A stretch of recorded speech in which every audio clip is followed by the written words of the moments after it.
નમસ્કાર વિદ્યાર્થી મિત્રો, સારથી સપોર્ટ યુટ્યુબ ચેનલ ઉપર અને તમારા ઓનલાઈન ક્લાસીસ ઉપર આપનું હાર્દિક સ્વાગત છે।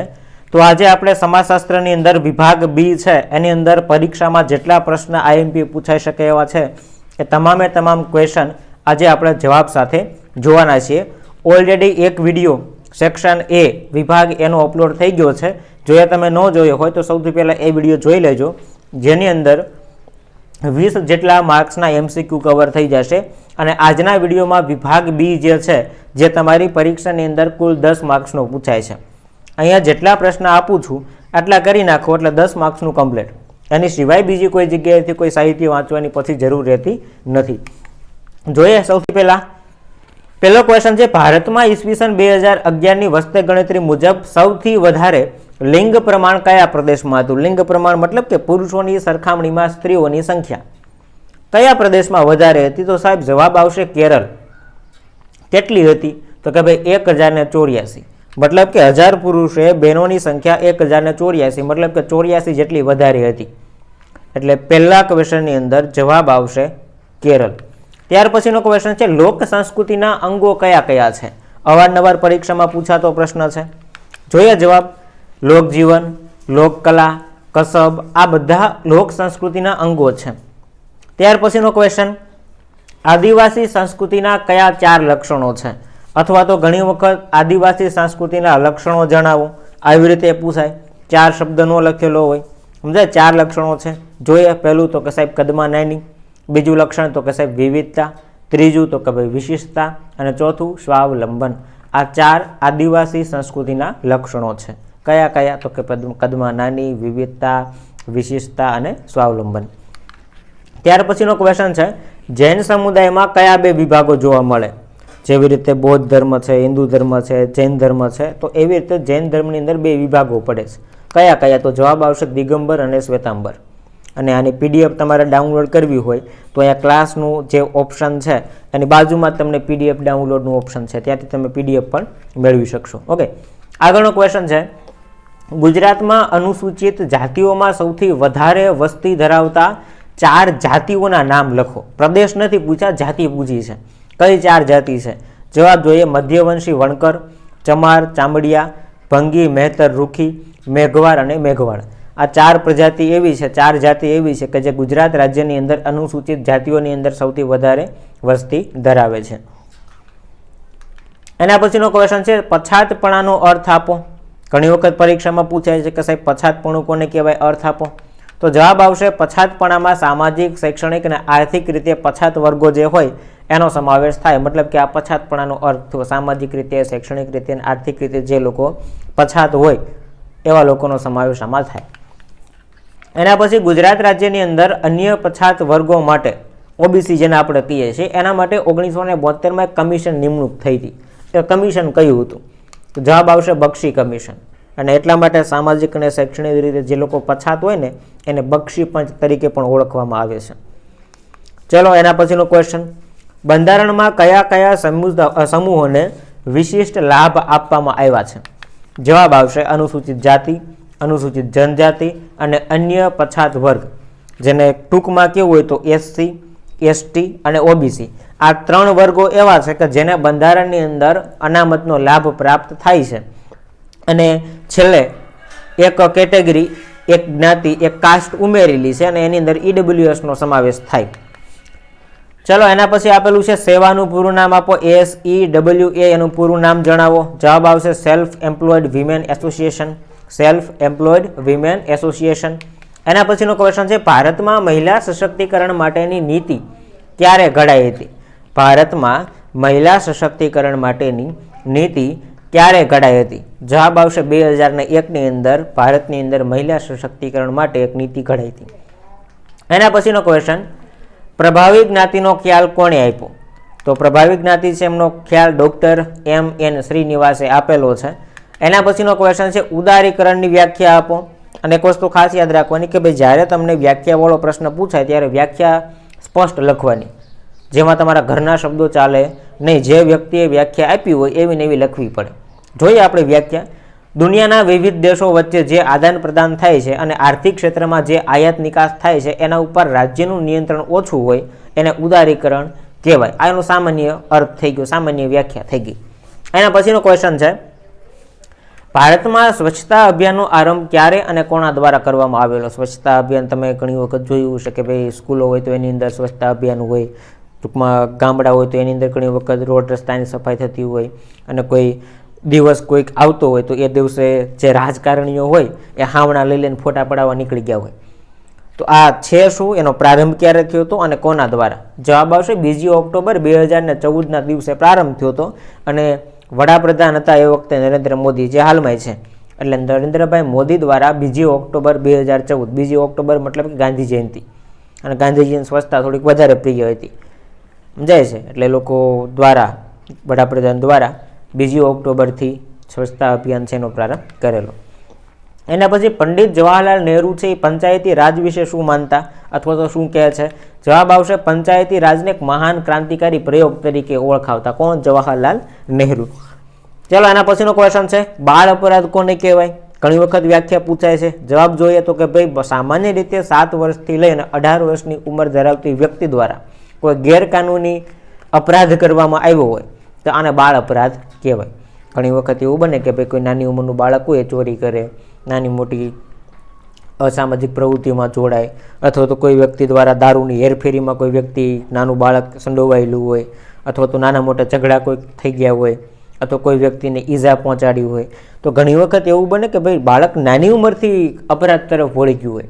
તો આ નાની ઉંમરથી બાળક અપરાધી પ્રવૃત્તિ તરફ વળે આને બાળ અપરાધ કહેવાય. સામાન્ય રીતે 7થી લઈને 18 વર્ષ સુધીનો સમયગાળો. એના પછીનો ક્વેશ્ચન આપેલો છે, સામાજિક સમસ્યાની વ્યાખ્યા આપો.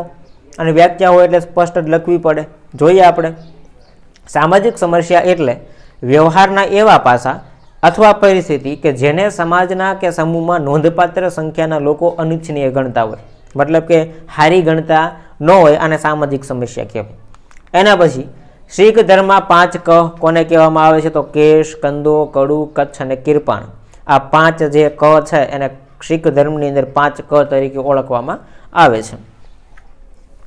એના પછી વેરિયર એલ્વિન દ્વારા ભારતીય આદિમ જાતિની કલાની અંદર કયા 2 વાદને દર્શાવ્યા છે? તો એક તો યથાર્થવાદ અને એક પ્રકૃતિવાદ. એટલે જવાબ આવશે યથાર્થવાદ અને પ્રકૃતિવાદ. ત્યાર પછીનો ક્વેશ્ચન છે, આદિવાસીઓને બંધારણની અંદર કયા નામે ઓળખવામાં આવે છે? જવાબ આવશે અનુસૂચિત જનજાતિ, જેને આપણે એસટી કહીએ છીએ, શેડ્યુલ ટ્રાઇબલ, રાઈટ. અનુસૂચિત જનજાતિ આદિવાસીઓને બંધારણની અંદર ઓળખવામાં આવે. એના પછી સશક્તિકરણ શબ્દનો ઉદ્ભવ ક્યારે થયો? તો સશક્તિકરણ શબ્દ છે એનો ઉદ્ભવ 1970ની અંદર થયો હતો. જવાબ આવશે 1970. અને એક વસ્તુ ખાસ, અહીંયા મેં જવાબ અમુક ટૂંકમાં લખેલા છે, પણ પરીક્ષાની અંદર તમારે ટૂંકમાં નથી લખવાના, આખા વાક્યમાં લખવાનો. જેમ કે સશક્તિકરણ શબ્દનો ઉદ્ભવ ઈસવીસન 1970માં થયો, આવી રીતે લખવાનું છે. ખ્યાલ આવે છે? ત્યાર પછી પશ્ચિમીકરણનો ખ્યાલ શ્રીનિવાસે પોતાના કયા પુસ્તકમાં આપ્યો? તો જવાબ આવશે આધુનિક ભારતમાં સામાજિક પરિવર્તન. આ પુસ્તક હતું, આની અંદર પશ્ચિમીકરણનો ખ્યાલ આપેલો છે. ચલો ત્યાર પછીનો ક્વેશ્ચન છે, અભૌતિક સંસ્કૃતિમાં કઈ કઈ બાબતનો સમાવેશ થાય? તો કે સાહેબ એમાં ચિત્રકલા છે, નૃત્ય કલા છે, જ્ઞાન છે, ભાષા છે. આ બધું અભૌતિક સંસ્કૃતિમાં આવે. આના પછીનો ક્વેશ્ચન છે, નિસ્તેબે એક સામાજિક આંદોલનની વ્યાખ્યા આપી હતી, એ વ્યાખ્યા જણાવો. તો સામાજિક ચળવળ એક ચોક્કસ ધ્યેય હોય, અને આ ધ્યેય સામાજિક માળખામાં પરિવર્તન લાવવાનું હોય, આવી એક વ્યાખ્યા એમણે આપી હતી. એના પછીનો ક્વેશ્ચન, ટીડીઓનું પૂરું નામ જણાવો. જવાબ આવશે તાલુકા ડેવલપમેન્ટ ઓફિસર. અહીંયા મેં ગુજરાતીમાં લખ્યું છે, પણ તમને અંગ્રેજીમાં લખો તો વધારે બેટર રહે, પણ જો ન આવડતું હોય અંગ્રેજીમાં તો લખી દેવાનું ગુજરાતીમાં તાલુકા ડેવલપમેન્ટ ઓફિસર.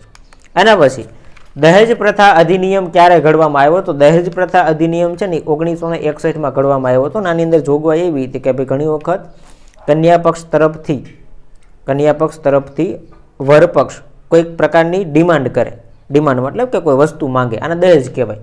તો એના માટે સરકારે 1961ની અંદર એક કાયદો ઘડ્યો હતો, જેને આપણે દહેજ પ્રથા અધિનિયમ કહીએ છીએ, જે 1961ની અંદર ઘડાયો હતો.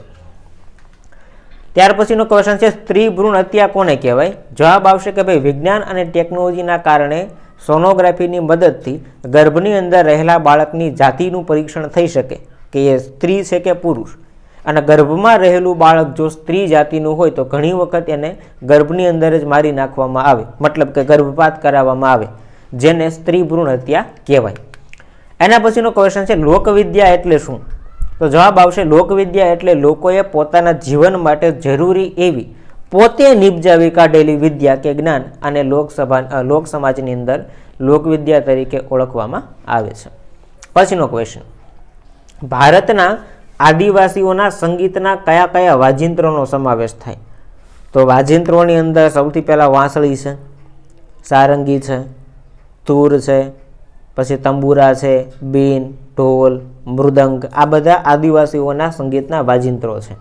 એના પછી ભારત સરકારે મંડલ પંચની ભલામણનો અમલ ક્યારથી કર્યો? તો 13મી ઓગસ્ટ 1990થી મંડલ પંચ છે એમની ભલામણનો એ લોકોએ અમલ કર્યો હતો. સેવાનું પૂરું નામ આપો. અગાઉ રિપીટ થયેલો ક્વેશ્ચન છે, એક વખત આવી ગયો છે. જવાબ આવશે સેલ્ફ એમ્પ્લોયડ વિમેન એસોસિએશન. ચલો ફટાફટ આગળ વધીએ. ઉદારીકરણની શરૂઆત ભારતમાં કઈ સાલમાં થઈ હતી? તો કે સાહેબ 1991ની અંદર ઉદારીકરણની નીતિ આવી હતી. જવાબ આવશે 1991.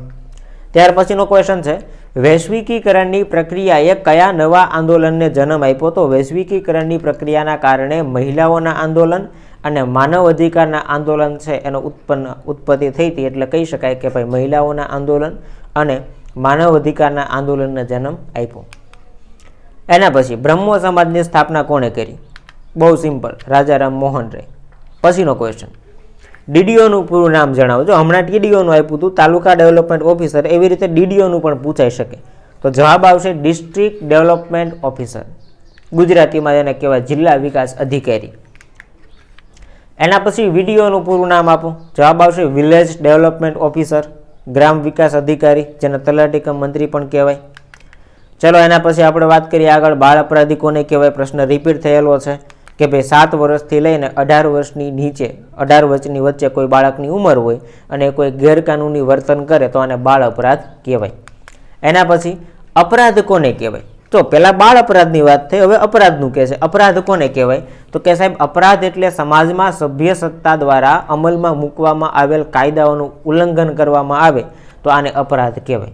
ઉદાહરણ તરીકે સાહેબ ગુજરાતની અંદર દારૂબંધીનો કાયદો અમલમાં છે અને તમે દારૂ પીતા હો, દારૂનું વેચાણ કરતા હોય, દારૂનું હેરફેરી કરતા હોય તો આને અપરાધ કહેવાય. સમજાય છે કે ભાઈ રાજ્ય સત્તા દ્વારા કોઈ કાયદો અમલમાં મૂક્યો અને એ કાયદાથી વિરુદ્ધ પ્રકારનું કોઈ વર્તન કરવામાં આવે તો આને અપરાધ કહેવાય. પછી સામાજિક વિમુખતા એટલે શું? તો કે ભાઈ સામાજિક વિમુખતા એટલે જ્યારે વ્યક્તિ પોતાની જાત કે સમાજથી એક પ્રકારનું અળગાપણું અનુભવે ત્યારે આવી પરિસ્થિતિને સામાજિક વિમુખતા કહેવાય. કહેવાય ને કે ભાઈ સમાજથી છૂટું પડી ગયું હોય, આ પ્રકારની વસ્તુ. ભારતમાં બૌદ્ધ ધર્મના ધાર્મિક સ્થાનો ક્યાં આવેલા છે? તો સારનાથ છે, સાંચી છે, બોધગયા છે, આ બધા બૌદ્ધ ધર્મના ધાર્મિક સ્થળો છે. આદિવાસીઓને બંધારણની અંદર કયા નામે ઓળખવામાં આવે છે? જવાબ આવશે અનુસૂચિત જનજાતિ. ઓલરેડી અગાઉ રિપીટ થયેલો ક્વેશ્ચન છે. ત્યાર પછીનો ક્વેશ્ચન છે અનુસૂચિત જાતિ એટલે શું? તો બંધારણની અંદર અનુસૂચિત જાતિ માટે કોઈ સ્પષ્ટ વ્યાખ્યા નથી આપી, પણ એક કહી શકાય કે નામ આપવામાં આવેલું છે. જવાબ આપણે જોઈએ એટલે ખ્યાલ આવશે કે ભાઈ અનુસૂચિત જાતિ એટલે કોઈ એક જાતિ કે જ્ઞાતિ માટે વપરાતું નામ નથી, પરંતુ કેટલીક જ્ઞાતિઓને એમના સામાજિક, આર્થિક અને શૈક્ષણિક પછાતપણાના કારણે એક જૂથમાં ભેગા કરી અને જે વર્ગ હેઠળ યાદી બનાવી છે એને અપાયેલું એક સમૂહવાચક નામ છે. ત્યાર પછી રેણુકા પામીયા દ્વારા આપેલી સ્ત્રી સશક્તિકરણની વ્યાખ્યા આપો. જવાબ જોઈએ, મહિલા સશક્તિકરણ એટલે સામાજિક ન્યાય અને સમતા, મહિલાઓની સ્વતંત્ર ઓળખ અથવા એને માનવીના રૂપમાં સ્વીકાર થવો, એને મહિલા સશક્તિકરણ કહેવાય. પછીનો ક્વેશ્ચન, M.N. શ્રીનિવાસે પોતાના કયા પુસ્તકમાં સાંસ્કૃતિકરણનો ખ્યાલ આપ્યો છે? પ્રશ્ન રિપીટ થઈ ગયો છે. સંસ્કૃતિકરણનો ખ્યાલ આધુનિક ભારતમાં સામાજિક પરિવર્તન નામના પુસ્તકમાં આપેલો છે. એના પછીનો છે ક્વેશ્ચન નંબર 44, ઉદારીકરણ એટલે શું? તો કે સાહેબ ઉદારીકરણની નીતિ એટલે ખાનગીકરણની નીતિ. ઉદારીકરણ એટલે સરકારની ઉદ્યોગની સ્થાપના અને વિકાસ અંગેની હસ્તક્ષેપ વગરની નીતિ, એને ઉદારીકરણ કહેવાય. એના પછીનો ક્વેશ્ચન, બ્રૂમ અને સેલ્ઝનિકના મતે સામાજિક આંદોલન એટલે શું? તો જવાબ આવશે લોકોનું સામૂહિક પગલું જ્યારે સંગઠિત, લાંબા સમય સુધી ચાલે એવું હોય અને એ ત્યારે એવા સામૂહિક પગલાં છે એને સામાજિક આંદોલન તરીકે ઓળખવામાં આવે છે. પછી ભારતના કયા પ્રાચીન ગ્રંથોની અંદર ગ્રામ સભાનો ઉલ્લેખ જોવા મળે છે? બહુ ઇઝી ક્વેશ્ચન છે. તો કે ભાઈ ઋગ્વેદ છે, મનુસ્મૃતિ છે, ધર્મશાસ્ત્ર છે, ઉપનિષદ છે, આ બધાની અંદર ગ્રામ સભાનો ઉલ્લેખ જોવા મળે છે. એના પછીનો ક્વેશ્ચન, બાળ અપરાધી કોને કહેવાય? રિપીટ થયેલો ક્વેશ્ચન છે, મતલબ કે પરીક્ષામાં પૂછાવાની સંભાવના છે. અત્યાર સુધી 3 થી 4 વખત અગાઉના વર્ષોમાં આવી ગયેલો પ્રશ્ન છે. જોઈએ, 7 વર્ષથી 18 વર્ષની વચ્ચેની ઉંમર ધરાવતી વ્યક્તિ જ્યારે કોઈ ગેરકાનૂની વર્તન કરે તો આને બાળ અપરાધ કહેવાય. પછીનો ક્વેશ્ચન છે, HIV નું પૂરું નામ જણાવો. HIV શબ્દનો પૂરો અર્થ જણાવો. જવાબ આવશે human immunodeficiency virus. Human immunodeficiency virus. પછી સંસ્કૃતિ એટલે શું? તો કે સંસ્કૃતિ એટલે કોઈ એક પ્રજાની લાક્ષણિક જીવન રીતિ. ભારતીય સંસ્કૃતિ એટલે માનવતા, સહિષ્ણુતા, વિશાળતા, એકતા, બિનસાંપ્રદાયિકતા અને સાતત્યના લક્ષણો ધરાવતી સંસ્કૃતિ. લિંગ પ્રમાણ એટલે શું? તો કે સાહેબ દર 1000 પુરુષોએ સ્ત્રીઓની સંખ્યા છે એને આપણે લિંગ પ્રમાણ તરીકે ઓળખીએ છીએ. સૌથી વધારે કેરળ રાજ્યમાં છે 1084. સંસ્કૃતિકરણનો ખ્યાલ કોણે આપ્યો? જવાબ આવશે M.N. શ્રીનિવાસ પોતાના પુસ્તક ભારતની અંદર સામાજિક પરિવર્તન નામનું પુસ્તક છે એની અંદર આપ્યો હતો. એના પછી પશ્ચિમીકરણનો પ્રારંભ ક્યારથી થયો? જવાબ આવશે પશ્ચિમીકરણનો પ્રારંભ યુરોપિયન પ્રજાના સંપર્કથી થયો. એના પછી WWW નું પૂરું નામ જણાવો. જવાબ આવશે વર્લ્ડ વાઇડ વેબ. ત્યાર પછીનો ક્વેશ્ચન છે, ગુજરાતમાં સંચાર માટે અન્ય કયા કયા શબ્દ પ્રયોજવામાં આવે છે? તો સંદેશા વ્યવહાર, પ્રત્યાયન, કમ્યુનિકેશન, આ બધા શબ્દોનો ઉપયોગ થાય. કમ્યુનિકેશન જો કે અંગ્રેજી છે પણ સંદેશા વ્યવહાર, પ્રત્યાયન આ બે શબ્દ ગુજરાતી છે. સમૂહ સંચાર માધ્યમોના કોઈ પણ 2 પ્રકાર જણાવો. તો પરંપરાગત સમૂહ સંચાર માધ્યમ અને આધુનિક સમૂહ સંચાર માધ્યમ, આ 2 પ્રકાર પડે. પછી PTI નું પૂરું નામ? તો પ્રેસ ટ્રસ્ટ ઓફ ઇન્ડિયા, આ એનું પૂરું નામ થયું. પછીનો ક્વેશ્ચન, કયા પ્રકારનું આંદોલન નૈતિકતા સાથે જોડાયેલું હોય? તો નૈતિકતા સાથે સુધારાવાદી સામાજિક આંદોલન જોડાયેલું હોય. એના પછીનો ક્વેશ્ચન છે, વિરોધાત્મક સામાજિક આંદોલન એટલે શું? તો વિરોધાત્મક સામાજિક આંદોલન એટલે કે જ્યારે સમાજની અંદર પરંપરાગત વ્યવસ્થાને દૂર કરી અને નવી વ્યવસ્થા સ્થાપિત કરવામાં આવે અને લોકોને પસંદ ન પડે અને જે આંદોલન થાય એને વિરોધાત્મક સામાજિક આંદોલન કહેવાય, જેને આપણે વિરોધ કરવો કહીએ. પછીનો ક્વેશ્ચન છે, પ્રતિરોધાત્મક સામાજિક આંદોલન ઉદાહરણ આપો. તો કે સાહેબ નર્મદા બંધ વિરોધી આંદોલન છે, ભાષા વિરોધી આંદોલન છે, આ બધા પ્રતિરોધાત્મક આંદોલન કહેવાય. પછી તાલુકા પંચાયતના પ્રમુખ કોણ બને? તો કે તાલુકા પંચાયતની અંદર ચૂંટાયેલા સભ્ય હોય એમાંથી ચૂંટણી થાય અને એમાંથી બહુમતીથી ચૂંટાયેલા સભ્યમાંથી એક વ્યક્તિ છે એ પ્રમુખ બને. ગામના વિકાસ અને વહીવટનું મુખ્ય કામ કોણ કરે? તો ગામના વિકાસ અને વહીવટનું મુખ્ય કામ છે એ સરપંચ કરે અને વહીવટનું કામ છે તલાટી કે મંત્રી કરે. પછીનો ક્વેશ્ચન, યુવા અજંપાનો અર્થ આપો. તો યુવા વર્ગના માણસોમાં ધ્યેય પ્રાપ્તિની વંચિતતાથી જે અસર ઉત્પન્ન થાય છે, જે અસંતોષ ઉત્પન્ન થાય છે, આને યુવા અજંપો કહેવાય. વિશ્વ એઇડ્સ દિવસની ઉજવણી ક્યારે કરવામાં આવે છે? તો 1 ડિસેમ્બર છે ત્યારે વિશ્વ એઇડ્સ દિવસની ઉજવણી કરવામાં આવે છે. બૌદ્ધ ધર્મનું ધાર્મિક પુસ્તક કયું છે? અવેસ્તા છે, એ બૌદ્ધ ધર્મનું ધાર્મિક પુસ્તક છે. સોરી, અહીંયા ત્રિપિટક આવશે. ત્રિપિટક છે એ બૌદ્ધ ધર્મનું ધાર્મિક પુસ્તક છે. અનુસૂચિત જાતિનું સૌથી ઓછું પ્રમાણ કયા કયા રાજ્યમાં જોવા મળે છે અને કેટલા ટકા? તો સૌથી ઓછું પ્રમાણ છે એ અનુસૂચિત જાતિનું ગુજરાત છે, આ બધા રાજ્યની અંદર જોવા મળે છે. જાદુના પ્રકાર, એના નામ જણાવો. તો 2, કાળો જાદુ અને સફેદ જાદુ. સાયકલ સહાય યોજનાનો લાભ કોને આપવામાં આવે છે? તો જવાબ આવશે બહેનોને, છોકરીઓને. પછી સંસ્કૃતિનું સામાન્યીકરણ કઈ પ્રક્રિયાથી થાય? જવાબ આવશે વૈશ્વિકીકરણની પ્રક્રિયાથી. એના પછીનો ક્વેશ્ચન, વિશ્વમાં સૌપ્રથમ પ્રિન્ટિંગ પ્રેસનો પ્રારંભ ક્યાં અને કોને કર્યો? તો જર્મનીમાં ગુટેનબર્ગ દ્વારા 1940ની અંદર શરૂઆત થયેલી. ભારતમાં રંગીન ટેલિવિઝનનો પ્રારંભ ક્યારે થયો? તો કે 1982ની અંદર રંગીન ટેલિવિઝનનો પ્રારંભ થયો હતો. પંચાયતી રાજનું ત્રિસ્તરીય માળખું કઈ સમિતિએ આપેલું? જવાબ આવશે બળવંતરાય મહેતા સમિતિએ. એના પછીનો ક્વેશ્ચન છે, બોસ્ટલ શાળાની સૌપ્રથમ સ્થાપના ક્યાં થઈ હતી? તો બોસ્ટલ શાળાની સ્થાપના 1902ની અંદર ઇંગ્લેન્ડના બોસ્ટલ નામના શહેરમાં થઈ હતી. HIV શબ્દનો પૂરો અર્થ આપો. અગાઉ પૂછાઈ ગયેલો શબ્દ છે human immunodeficiency virus. Honour killing કોને કહેવાય? તો જવાબ આવશે મહિલાઓ દ્વારા કોઈ કાર્ય કે પ્રવૃત્તિઓના કારણે સમગ્ર પરિવાર પોતાનું ગૌરવ હણાયું હોય અને શરમજનક સ્થિતિમાં મુકાયું હોય આવી અનુભૂતિ થાય ત્યારે ઘરના સભ્ય દ્વારા જ, પરિવારના સભ્ય દ્વારા જ મહિલાની હત્યા કરવામાં આવે અને ઓનર કિલિંગ કહેવાય. તો આટલા પ્રશ્ન છે એ તમારે પરીક્ષાની અંદર બી વિભાગની અંદર તૈયાર કરવાના છે. 74 જેટલા ક્વેશ્ચન થયા. આટલા પ્રશ્ન કરી નાખો એટલે આમાંથી 10 માર્કના ક્વેશ્ચન આવી ગયા તમારે, કેમ કે 10 ક્વેશ્ચન લખવાના હોય, 10 પ્રશ્નો લખવાના હોય બી વિભાગની અંદર. તો બી વિભાગની અંદર આ 74 ક્વેશ્ચન કરી નાખો એટલે એમાંથી તમારા ઓલમોસ્ટ બધાય ક્વેશ્ચન આવી ગયા. આની બહાર જવાની હવે સંભાવના છે નહીં. અને પીડીએફ પણ તમને મળી જ જાય છે એટલે પીડીએફ પણ ત્યાંથી તમે જવાબ સાથે વાંચી શકશો. ઓકે, તો હવે સી વિભાગના જે ક્વેશ્ચન છે એ સી વિભાગના ક્વેશ્ચન આપણે જવાબ સાથે સમજૂતી સાથે મૂકવાના છીએ. ત્યાં સુધી એ વિભાગ બી વિભાગનું રિવિઝન કર્યા રાખો, પીડીએફ વાંચ્યા રાખો અને ઝડપથી જ આપણે સી વિભાગ સુધી વિડીયો અપલોડ કરી દઈશું. ઓકે, તો મળીએ છીએ નવા વિડીયો સાથે. જય હિન્દ, જય ભારત.